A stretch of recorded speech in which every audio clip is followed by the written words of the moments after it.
I thought it was the perfect fight, really. I think he realised he was in with someone who was several levels above where he's boxed before. He took his time. I thought it was a little bit too passive early, too much respect. But then looking back, now he got the stoppage. I love the patience. I love that he didn't panic, you know. And I think that he's a fantastic talent. You also start looking in the fight and think, he's 22, you know. And then at the same time, tough because he's top 10 with every governing body. He's top 3 with the WBO, and he's in those big fights. Support was great. It's going to continue to grow here, but you know he punches very, very hard. And what the most impressive thing about Diego is his accuracy when he has someone hurt. And I thought that was impressive tonight. And once he got his confidence and started to back Caceres up, I thought it was a fantastic performance. I've been beating the drum since Edgar Berlanga joined Matchroom, but I feel like that's the fight, man. 168 pounds. They're both young. They're Mexican-Puerto Rican rivalry. I mean, that's, what else do you need? I love the fight as well. I mean, and also when you think about it now, I get that Edgar Berlanga obviously. Come on, Dave. Edgar Berlanga is going to want big names, if you like, but also if he's not fighting a big name, you've got a guy here who's top 10 with every governing body, top 3 with the WBO. So if you're going to pick someone from the rankings, for me, that's a big fight. I do think, I'm not a fan of marinating fights, but that fight is going to get bigger and bigger and bigger. And it will get to a stage for Edgar where that fight starts to become attractive, because one of the things is people are going to look at him and say, do I want to get beat by a young 22-year-old, can't even say prospect anymore, contender? But I think it's a tremendous fight. Diego, congratulations, man. I was talking to Eddie about it. But I feel like the congratulations on the fight, first on the win and everything. But kind of looking forward, I feel like the Edgar Berlanga fight is kind of makes the most sense, right? Mexico versus Puerto Rico rivalry. You guys are both same weight class, top 10, same promoter, right? Eddie, what else do we need? You can ask Eddie. I've been telling him about that fight, man. I mean, that's what I'm in the sport for. That's what I'm here for, to take on the big fights and really get my name to being number one. And to get to number one, I have to take those fights. And I feel, if you ask me, I'm ready for those fights, but obviously, Matchroom and DAZN, they're the best at building fighters and building superstars, so I trust them, and whatever they think is the next move, I'll be ready. Last Diego, congrats. Me, man, just looking at the fight, Eddie said that maybe you took a little bit of time, maybe too much respect in the beginning. Just how did the fight play out for yourself? What did you think? How do you think? Oh yeah, I was being a little patient in the beginning. My team told me to do what I do, stay calm, control the fight, not let the crowd get to me here at home, and that's what I try to do. I try to stay patient, try to not give them anything, not give them any confidence, and in the middle rounds, I try to pick it up a little bit, and I heard him in that 8th round, and when I came back to the corners, Jose Sr. told me he was ready to get out of there, but don't get crazy, be smart, and yeah, I got him out of there in the 9th round. Diego, congrats on the victory. Obviously impressive, getting a stoppage win. But what message do you have to Edgar Berlanga? He knows what it is. I'm here, but I really don't care about him, what he has going on. Today was my night, and just happy with the outcome. What are your thoughts? Obviously, headlining here, your hometown, South Central LA. It's great. Like Eddie said, I'm probably one of the only fighters who was able to headline this year in 3 different countries, UK, Mexico, and out here in LA, in my hometown, and just happy with the support, happy with how everything's been going, and just excited for the future. Obviously, how would you adjust? Obviously, how would you judge? Obviously, you were with Eddie, from day one when he flew you out to Chicago, you signed that deal. How's that relationship between you two, and what does the future bring for you? It's great. I'm extremely grateful for the opportunities they've given me since I was 17. I remember you were the first person to ever interview me there when he brought me out to Chicago. And yeah, man, it's just been a great journey. I can't believe it's been 5 years already, but yeah, extremely happy with how things are going. Now I'm 20-0, and I'm a future star in boxing. Diego, what do you think about that Jaime Munguia fight in the future? It's another great fight. There's a lot of amazing fights to be made in the future. Jaime Munguia, another great fighter. If you ask me, I feel I beat him the same way I just did with Caceres. And any other guy you name, I think I'd come out on top. I feel I'm really a special fighter, and little by little, you guys will see it. This is another step-up fight, and I rose to the occasion and got the job done. How much go? I was going to say, Diego, you call in Gallegos now, Caceres. What does it say about your level of opposition that you've really stepped it up after every fight? Well, every fight you guys see, I'm getting better. I'm obviously getting older. I'm getting smarter. With the experience is coming. My man strength is kicking in. All the good things. So, I just want to keep showing the boxing world that I'm keeping the same level of performance, even though the opposition is going up. I'm only going to keep getting better with the fights, with the experience, and yeah, man, just Diego Pacheco time is here. How much confidence do you get sparring David Benavidez on a regular basis? Good confidence. David, we always work. We've been working for about 3 years now. I've been part of all of his camps except for this one, because Andrade is a southpaw. But extremely happy. I'm in the gym with him every day. I learn a lot from him, and we're always trying to help each other get better. And yeah, man, I'm just looking forward to keep learning and keep getting better, because I'm always a student of the game. And yeah, man, I know there's always room for improvement. Eddie, what's up, Pat, to make Diego Pacheco a superstar in boxing? I think he's in a perfect strategy, perfect line. I think building nicely here. That was his first fight in Los Angeles. We had a good crowd tonight. Room for improvement and room just to keep pushing him forward.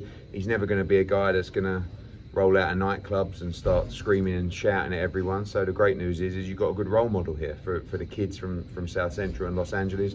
But you've got a young American fighter, Hispanic background, Mexican background, who can really fight, who can punch, and who is only 22 years old. So, part of me don't want to get it wrong.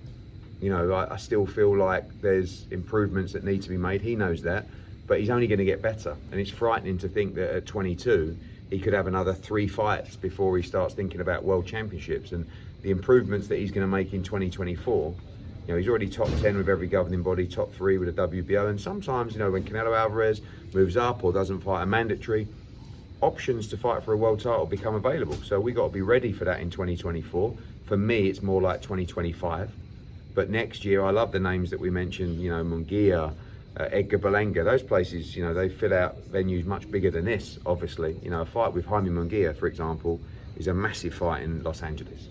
Diego, ¿qué mensaje le tienes a Munguia si ves este mensaje en español? No, pues respeto para él, es un peleador muy bueno, pero aquí vengo yo también, Diego Pacheco, vengo a hacer mi historia y vengo a pelear con los mejores, acá ahí va a llegar el turno para enfrentarnos nosotros. ¿Será una pelea clásica, no? Sur Centro contra Tijuana. No, será una pelea que yo estoy seguro será una de las mejores de este tiempo y yo estoy listo cuando mi promotor me diga que se va a hacer la pelea y voy a estar para responder. Eddie, would that be easier fight to make, the fight against Munguia against Edgar, the problem is, like I said, a lot of these guys, Edgar, Jaime, they're looking at the big names in the division because they've built up their record now and they want to gamble in big fights for big money. So if I was them, I'd probably be looking at Diego Pacheco going, 22, it's a tough fight. He's not a massive name yet. It's high risk, low reward. Yeah. But then if you're going to pick a guy from the top 10 and you're not in a massive fight, then if you're not picking Diego Pacheco, you really just don't want to fight him.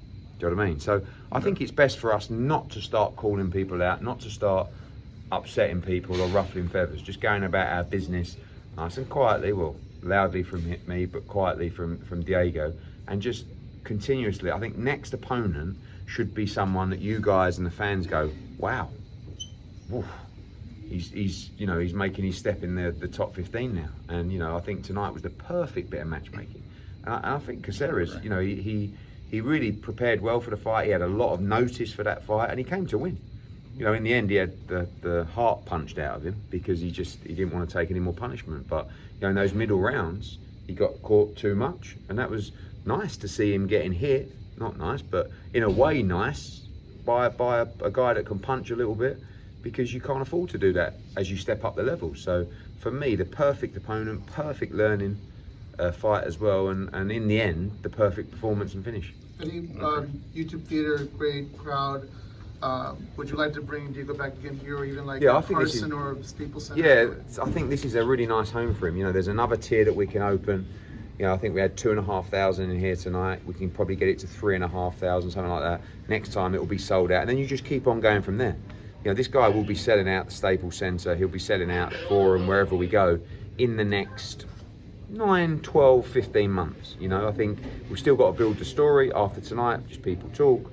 You know, we've got to get him out more, we've got to get him in front of the media, and we've got to get people talking about his names in all of those fights that we talked about, and they will.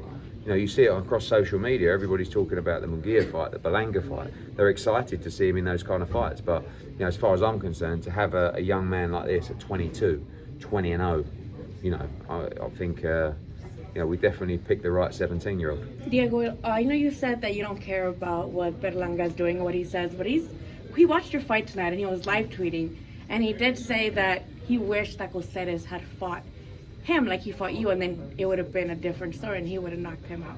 What do you take from him looking at your fight and saying that he would have done the same if Coceres had fought him that way?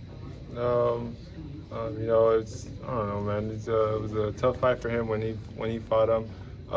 You know, and Coceres, you know, I mean, maybe he's right a little bit, but I mean, I don't know. Berlanga, get in the ring with me, bro. What's the confidence that you get?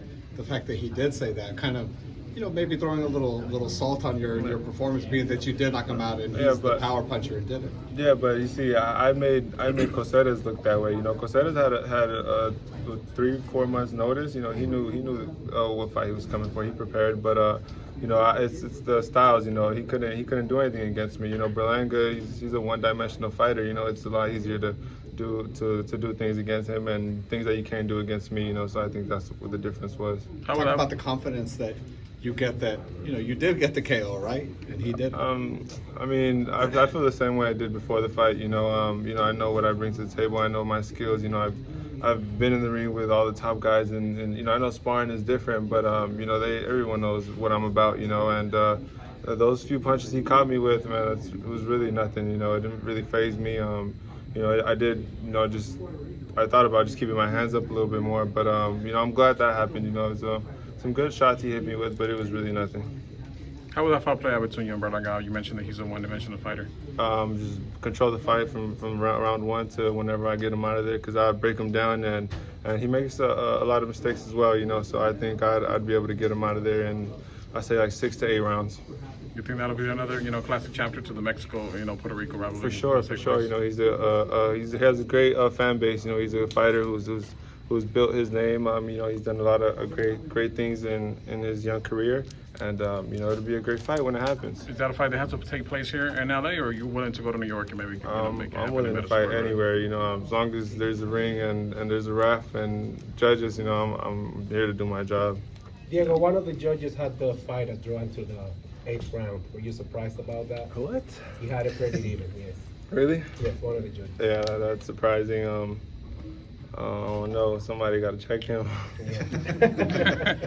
What do you think of a fighter by the name of Eric Barcinian? That's a future Canadian fighter. Yes. He's a good fighter as well. He has a lot of skills. He's undefeated, 31-0. He has a lot of skills. That would be another great fight. You know, like I said, man, I'm here to fight the best, and you know, with time, all those fights will be made.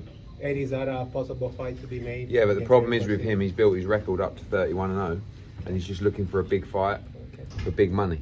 Yeah. He's not really going to want to fight someone like Diego Pacheco. 22-year-old young man. Exactly. When can we see back Diego back in action? I think in the spring. You know, obviously he's done now. He's got a baby on the way. What's the due date? February 17th. There you go. So I think thank you. Start training maybe just before that. Get back in the gym, and then we'll give him a day off for the birth. And, you know, straight back in. But I don't want to lose the momentum. I mean, he must box a minimum of 3 times next year. Minimum. 4 would be nice, but definitely 3. So, you know, March, April time back in the ring, and in the summer, and then maybe it could be a really big fight at the end of next year. Yeah, I stay in the gym year round, man. I mean, boxing is all I do. When I'm not boxing, I'm like not doing anything else. I'm just at the house sitting there, and I get bored of sitting at the house, so I go to the gym. So I'll be ready whenever. You won't be bored after February. Yeah, you're bored after the baby. Yeah, all day. Any more questions, guys?